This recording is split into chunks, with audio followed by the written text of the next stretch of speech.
Hi everyone, my self Subodh Kumar Singh और आप सभी का स्वागत है हमारे चैनल पे। देखिए प्यारे बच्चों, सबसे पहले आज का सेशन हम स्टार्ट करें उससे पहले आप सभी को गणतंत्र दिवस की बहुत बहुत बहुत बहुत बधाई। देखिए आज हम लोग की यदि डेट देखें तो 26 जनवरी 2022 है ना। तो 2022 के दौरान आज के इस सेशन को हम लाए हैं और आज तो आपको डेट पता चल ही गया है ना, 26 जनवरी है। तो आशा करते हैं कि आप लोग मिठाई खाए भी होंगे, मिठाई बांटे भी होंगे, है ना। जलेबी खाए भी होंगे, जलेबी बांटे भी होंगे अपने दोस्तों के साथ, अपने अड़ोस पड़ोस के साथ, क्योंकि आज ही का वो दिन है जिस समय हमारा भारत गणतंत्र घोषित हुआ था, है ना। 1950 में हमारा भारत गणतंत्र बना था, गणतंत्र भारत का निर्माण हुआ था, है ना। उसमें बहुत सारी कुछ चीज़ों को ऐसे सामने रखा गया, ऐसे सजाया गया कि भारत में रहने वाले हर एक लोग, है ना, एक धर्मनिरपेक्ष वातावरण की तरह, क्योंकि हमारे यहाँ बहुत सारे लोग हैं और बहुत सारे धर्म के मानने वाले लोग हैं। एक्चुअली देखा जाए तो लोग तो है ही, लेकिन अलग अलग धर्म के लोग हैं। तो अलग अलग धर्म में कहीं ना कहीं व्यक्तिगत एक जुड़ाव बना रहे या फिर शांति प्रेम बना रहे, इसको लेकर के बहुत सारी बातों को उसमें रखा गया। तो चलिए हम आज के समय में देख रहे हैं कि हमारा भारत कहीं ना कहीं विश्व प्रसिद्ध भारत या फिर विश्व गुरु भारत है और सबसे शांतिमय भारत है ना। इसलिए हम लोग का नारा है कि यदि कभी किसी से युद्ध होता है तो हम लोग क्या कहते हैं कि पहली गोली हम तो नहीं चलाएंगे, लेकिन जब चलाने लगेंगे तो फिर काउंटिंग भी नहीं करेंगे, है ना। तो हम लोग उसमें से भी हैं, है ना।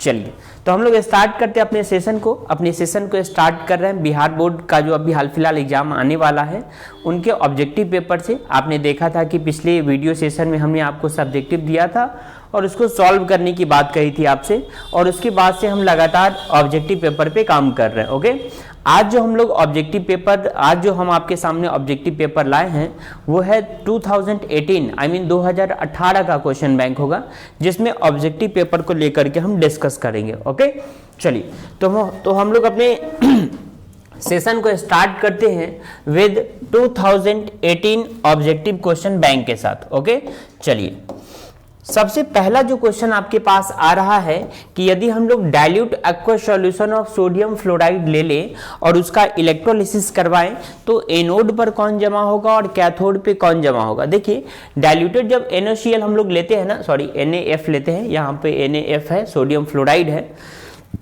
तो वहां पर एक रॉड और हम लोग यूज करते हैं हाइड्रोजन रॉड का। आप लोगों ने स्टैंडर्ड इलेक्ट्रोड पोटेंशियल का तो नाम सुना ही होगा। मर्ज करके हम लोग किस तरह से इलेक्ट्रोड बनाते हैं और फिर हम लोग इलेक्ट्रोलिसिस करवाते हैं।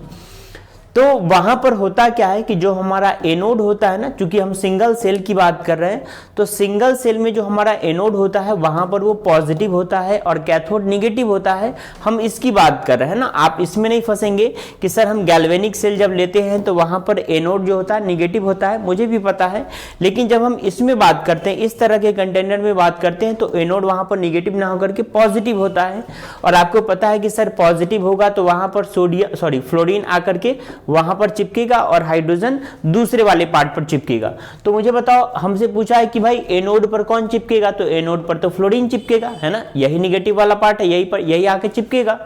तो एनोड पर जाएगा फ्लोरीन और जो फ्लोरीन होगा वो हाइड्रोजन रॉड पे जाके जमा हो जाएगा। ओके, तो ऑप्शन बी के साथ हम आगे बढ़ेंगे। नेक्स्ट क्वेश्चन है आपके पास की number of sigma bond and pi bond. सभी बच्चों को पता है कि how to calculate number of sigma bond and pi bond. क्या सभी बच्चों को पता है? नहीं, तो हम बताते हैं, जरा सुनिए सभी लोग। जितने भी सिंगल बॉन्ड होते हैं ना वो सारे के सारे सिग्मा बॉन्ड कहलाते हैं। ठीक है, आज के बाद याद रखिएगा। यदि डबल बॉन्ड आ जाए तो उसमें एक सिग्मा एक पाई। यदि हम ट्रिपल बॉन्ड की बात कर ले तो ट्रिपल बॉन्ड में एक सिग्मा और दो पाई होता है। तो कभी भी कार्बन के बीच जो है ना वो ट्रिपल बॉन्ड से ज्यादा नहीं हो सकता है, इसलिए एक सिग्मा असर दो पाई हो जाएगा। तो कौन सा आपका ऑप्शन सही हो जाएगा बालक? हाँ, 1 सिग्मा प्लस 2 पाई, है ना, ऑप्शन बी। नेक्स्ट क्वेश्चन की तरफ बढ़ रहे हैं।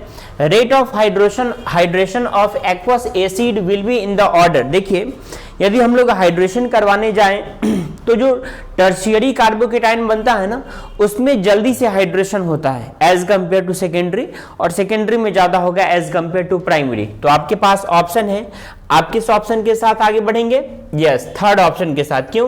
क्योंकि सर ये जो दिख रहा है ना थर्ड नंबर वाला, ये वाला इसमें टर्शियरी कार्बोकेटाइन बनने वाला है ना, इसमें पॉसिबिलिटी है कि बन सकता है, इसलिए ये सबसे ज्यादा स्टेबल होगा, जैसा कि थर्ड दिखाई दे रहा है। उसके बाद आपके पास कहां गया? ओ सॉरी, यहां तो बीच में ये डाल दिया ना, okay okay okay, mention not. Tertiary carbocation में ज्यादा हाइड्रेशन इजिली होगा as compare to 2 degree carbocation, उसके बाद प्राइमरी। तो आपका ये वाला जो ऑप्शन है ना 3 ज्यादा, उसके बाद 2 फिर 1, वो ले गया है आपका ऑप्शन ए में। ओके चलो आगे बढ़े हम लोग। चलो हमने करेक्ट ऑप्शन को टिक किया है ना एक्सप्लेनेशन के साथ, आप डी के साथ नहीं जाएंगे, ए के साथ रहेंगे। ओके चलो नेक्स्ट क्वेश्चन आपके पास की the molecule which has zero dipole moment. Zero dipole moment समझते हो? हाँ, मतलब एटम का अरेंजमेंट उस मॉलिक्यूल्स में ऐसा हो जिसमें इलेक्ट्रॉन का खिंचाव ना तो इधर ना किसी भी डायरेक्शन में ना हो, है ना।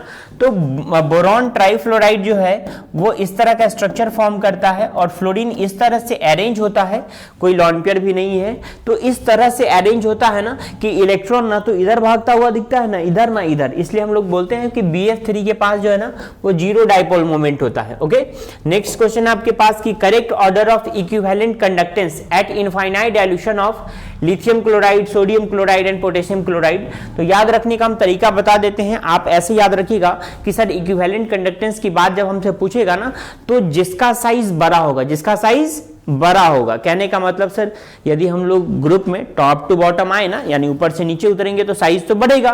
तो मुझे बताओ सोडियम, पोटेशियम और लिथियम में किसका साइज बड़ा है? पोटेशियम का। तो KCl वाले के साथ जो इक्विवेलेंट कंडक्टेंस है वो ज्यादा होगा, है ना। उसके बाद किसका होगा? NaCl, और उसके बाद सबसे लास्ट में कौन हो जाएगा? LiCl। तो ऑप्शन बी।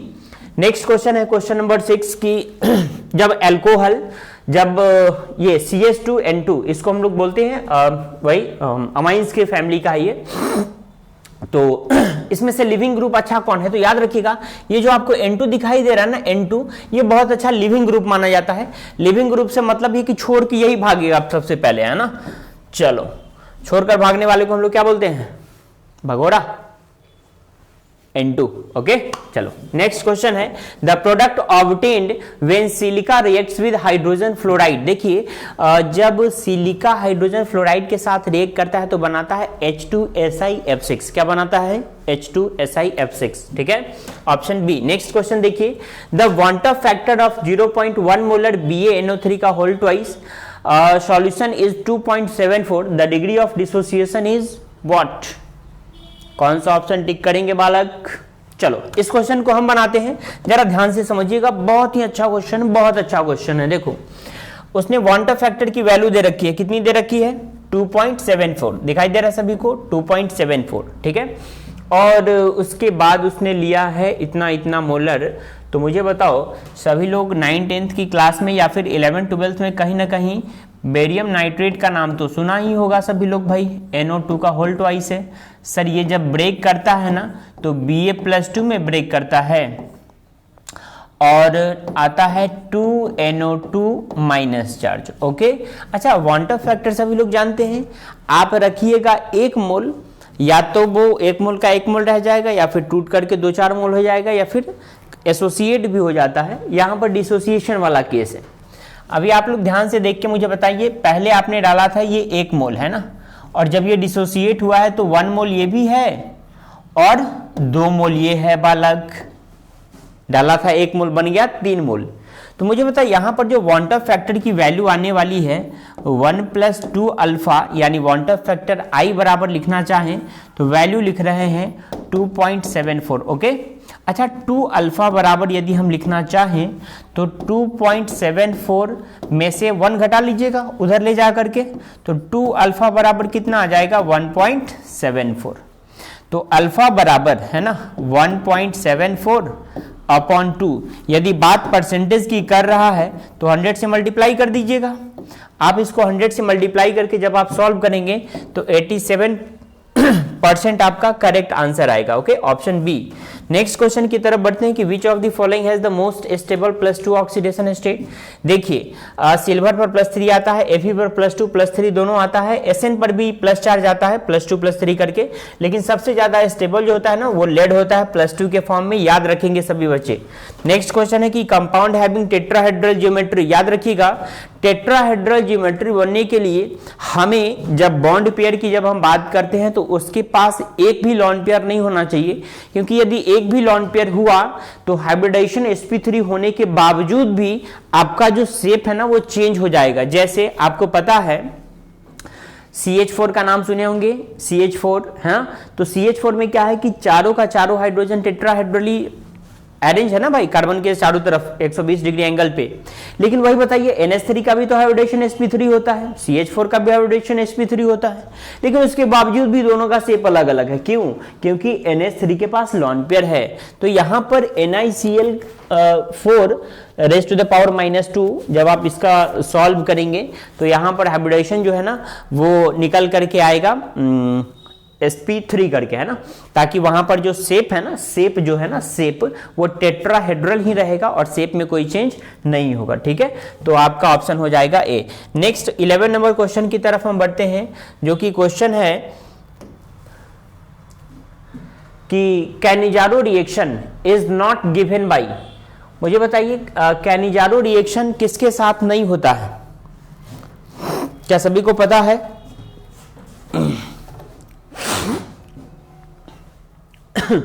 कैनिजारो रिएक्शन की यदि हम बात करेंगे ना बालक, तो फॉर्मल्डिहाइड के साथ हो जाता है। फॉर्मल्डिहाइड का सिंबॉलिक रिप्रेजेंटेशन होता है ये, इसके साथ कैनिजारो रिएक्शन हो जाता है, लेकिन एसिटल्डिहाइड के साथ नहीं होता है ना। एसिटल्डिहाइड ये बन जाता है, इसके साथ होना थोड़ा सा मुश्किल है, तो आपका ऑप्शन हो जाएगा बी। ठीक है, अच्छा zero order reaction, next question में पूछ रहा है जीरो ऑर्डर रिएक्शन। देखिए जीरो ऑर्डर रिएक्शन के लिए कभी भी जो ग्राफ है ना वो नीचे की तरफ भागता हुआ जाएगा, तो कौन सा आपका ऑप्शन सही हो जाएगा? सी। ओके, चलो नेक्स्ट क्वेश्चन क्या है? Which gas is absorbed strongly by charcoal. याद रखिएगा कार्बन मोनोऑक्साइड एक पॉइजनस गैस है, और पॉइजनस गैस वगैरह की यदि लीकेज हो जाए तो गैस चैम्बर में जाने वाले जो लोग हैं ना वो मास्क लगा करके जाते हैं। ठीक है, तो आपका ऑप्शन हो जाएगा कार्बन मोनोऑक्साइड, ऑप्शन ए। ठीक है, नेक्स्ट क्वेश्चन है आपके पास की if dx upon dt is equals to k h plus raised to the power n and rate becomes 100 times when pH changes from 2 to 1, तो order of reaction जो है ना वो वहां पर 100 टाइम्स बोल रहा है ना, उसका 2 टाइम्स हो जाता है। ठीक है, आप इसके ऑप्शन को टिक करेंगे। केमिकल काइनेटिक्स का एक इक्वेशन है, लॉग का फॉर्मूला है, उसके जरिए फिलहाल मैंने सिर्फ ऑप्शन को टिक किया है। ओके, हम आगे बढ़ते हैं क्योंकि ये थोड़ा सा सवाल कैलकुलेटिव है और मैंने आपको बता दिया लोकेशन की कहां पर ये सवाल होगा। केमिकल काइनेटिक्स का सवाल है, इसको थोड़ा सा सॉल्व करना पड़ता है, तो आप इसको सॉल्व कीजिएगा और फिर ऐसा होगा तो नेक्स्ट वीडियो में आ जाएगा ना, तो इसको हम सॉल्व करा लेंगे वहां पर। ठीक है, अभी इसलिए नहीं करा रहे हैं क्योंकि वहां जो पीएच वाली जो वैल्यू है ना वो बार बार नहीं पूछती है, लेकिन आप वहां पर कैलकुलेट कर सकते हैं। ठीक है, चलो नेक्स्ट हम बढ़ रहे हैं क्वेश्चन नंबर 15 की तरफ। क्वेश्चन नंबर 15 जो है वो ये है कि equivalent conductance of saturated BaSO4 is 400 पर ओम पर सेंटीमीटर पर इक्विवेलेंट। वाओ, कितना अच्छा सवाल है भाई। यहाँ पे इक्विवेलेंट कंडक्टेंस का वैल्यू उसने दिया है 400, ये यूनिट ना लिखे तो चलेगा, यूनिट तो लगा ही हुआ है, आप देख करके उतना कर सकते हैं। और कंडक्टेंस का वैल्यू उसने दे दिया। कंडक्टेंस को हम लोग किससे डिनोट करते हैं?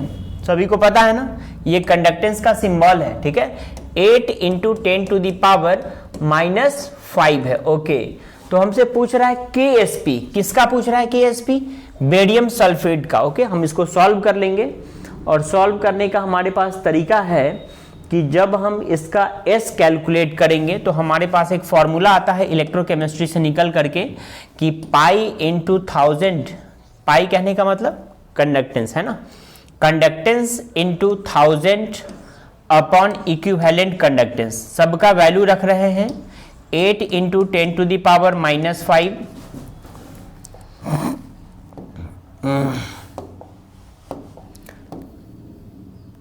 चलो वैल्यू हम रख रहे हैं 8 × 10⁻⁻5, ओके, मल्टीप्लाइड बाई 1000, बस वैल्यू को रखते जाइए। और इक्विवेलेंट कंडक्टेंस का वैल्यू दिया हुआ है 400। ओके, आप जब इसको सॉल्व कीजिएगा तो वैल्यू कितना आएगा 2 × 10⁻⁻4। ओके, ठीक ना। अब मुझे बताइए बेरियम सल्फेट के लिए बोला है ना, ये S की वैल्यू तो निकल गई ना, S की वैल्यू तो हम लोग निकालते हैं ना, KSP बराबर होता है S का स्क्वायर, सभी को पता होगा। तो आगे यदि हम इसको बढ़ाएं, बेरियम सल्फेट को लेकर के आगे बढ़ते हैं। किधर गया क्वेश्चन आपका, ये है ना, BaSO4। सभी बच्चों को पता है कि सर BaSO4 जब टूटता है तो वो Ba+2 और SO4-2 में टूटता है। ओके, अच्छा, ये जो S की जो वैल्यू दे रखी है वो Ba+2 के लिए भी आ जाएगा 2 × 10⁻⁻4 और इसके लिए भी आ जाएगा 2 × 10⁻⁻4। ओके, और मैंने अभी जस्ट कहा कि ये S है, ये S है जो कि आपने निकाला है, और KSP का फॉर्मूला होता है KSP बराबर S का स्क्वायर। तो मुझे बताओ, इस दोनों का स्क्वायर करोगे आप तो क्या हम 2 × 10⁻⁴ का डायरेक्ट होल स्क्वायर लिख दें, दोनों को लेकर के स्क्वायर से स्क्वायर खत्म, तो KSP की वैल्यू कितनी हो जाएगी 2 × 10⁻⁴। कौन से ऑप्शन के साथ जाइएगा आप, ऑप्शन नंबर C के साथ, है ना। आप इस क्वेश्चन को इजीली सॉल्व कर सकते हो, है ना, ये इलेक्ट्रोकेमिस्ट्री का सवाल है। नेक्स्ट क्वेश्चन है आपके पास कि an organic compound gives iodoform test and also gives positive test with Tollens reagent. Tollens reagent को लेकर के यदि हम डिस्कस करें तो वहां पर हो जाएगा अल्डिहाइड आता है, ठीक है। अल्डिहाइड में यदि हम बात करें तो इथेनॉल को लेकर के हम आगे बढ़ेंगे। ओके, नेक्स्ट क्वेश्चन है कि IUPAC नेम इसका क्या होगा। सभी बच्चों को पता होता है कि सर पहले आउटर स्फीयर का नाम लिखते हैं हाइड्रोजन, फिर जब हम लोग कोऑर्डिनेशन स्फीयर में मौजूद होते हैं तो सबसे पहले लिगेंड लिखते हैं नंबर के साथ। तो हेक्साक्लोरिडो निगेटिव लिगेंड है, प्लैटिनेट, और इस पे चार्ज आने वाला है +4, है ना। तो कौन सा आपका ऑप्शन सही हो जाएगा, ऑप्शन नंबर A। सभी बच्चों को इस तरह का क्वेश्चन क्लास में ढेर सारा करवाया जाता है ना, ढेर सारा। हम लोग क्लास में इसको ढेर सारा इतना करवा देते हैं कि बच्चा फटाक से ही देख करके पहचान ले, है ना। तो आप भी इसको देख करके बता सकते हो। मैंने बताया हाइड्रोजन, हेक्साक्लोरिडो, प्लैटिनेट, और सभी को ऑक्सीडेशन स्टेट कैलकुलेट करने आता है। जो लोग शुरू से इस ऑब्जेक्टिव पेपर का वीडियो देखते होंगे, मैंने बहुत सारे ऐसे एग्जाम्पल करवाए हैं। वैसे हाल फिलहाल आपके लिए हम चाहते हैं कि हम फिर से कर देते हैं। प्लेटिनम का नहीं पता है सर, X मान लेंगे। हाइड्रोजन पे +1 चार्ज होता है, 2 हाइड्रोजन है, 2 एक साथ लिख दिए। क्लोरीन पर सर -1 होता है, 6 क्लोरीन है, -6। ओवरऑल कोई चार्ज नहीं है, 0। तो मुझे बताओ +2 -6 -4, और -4 उधर जाएगा तो क्या हो जाएगा +4। ओके, तो +4 वाला यही है ऑक्सीडेशन स्टेट। आप इसको टिक आउट कर लेंगे नेमिंग के साथ। ओके, चलो हम आगे बढ़ते हैं। ओके, हम आगे बढ़ते हैं क्वेश्चन नंबर 18 के साथ। मर्क्यूरी क्लोराइड, नाम सुने हो मर्क्यूरी क्लोराइड का? हाँ, HgCl2 बोलते हैं। जब अमोनिया के साथ रिएक्ट करता है तो वो क्या होता है ना कि वो एसोसिएट हो जाता है ना। HgCl2 × 2HCl 2NH3 का फॉर्मेशन देता है, ऑप्शन A। नेक्स्ट क्वेश्चन है 19 की which alkyl halide follow only SN2 reaction. देखिए SN2 रिएक्शन होने के लिए सबसे बड़ी बात है कि देखिए SN2 रिएक्शन मैकेनिज्म अच्छा खासा फॉलो उसमें होता है जिसमें रेजोनेंस की पॉसिबिलिटी दिख सकती है। आप बोल सकते हो कार्बोकेटाइन का फॉर्मेशन हो सकता है, तो कार्बोकेटाइन का फॉर्मेशन इसमें बड़ा ज्यादा अच्छा होगा और कार्बोकेटाइन स्टेबल भी होगा। आप देखिए बस इसके स्ट्रक्चर को, ये रहा C6H6, यदि हम CH2 लगा देते हैं तो C6H5CH2, X कहने का मतलब कोई हैलोजन हो जाएगा, ये इलेक्ट्रॉन खींच के बाहर जाएगा तो इस पे आएगा प्लस चार्ज, और डबल बॉन्ड के अल्टरनेट पे यदि प्लस चार्ज मिलेगा तो ये ज्यादा स्टेबल होगा। तो याद रखिएगा इसमें ऑप्शन नंबर डी वाले में SN2 मैकेनिज्म जल्दी से इजिली फॉलो होगा, ठीक है, हाइड्रोलिसिस के फॉर्म में। नेक्स्ट क्वेश्चन आपके पास की half life of this reaction is independent of concentration of reactant. After 10 minute volume of N2 gas is 10 litre and after complete the reaction 100 liter the rate constant of the reaction is per minute then unit is। देखो यदि हम इसके लिए बात करें तो आप वहां पर लगाएंगे 2.303 into log concentration of product upon concentration of reactant का फॉर्मूला और इस ऑप्शन को आप टिक आउट कर लेंगे। ठीक है, आप वैल्यू पुट कीजिएगा, आंसर आपके सामने मौजूद होगा।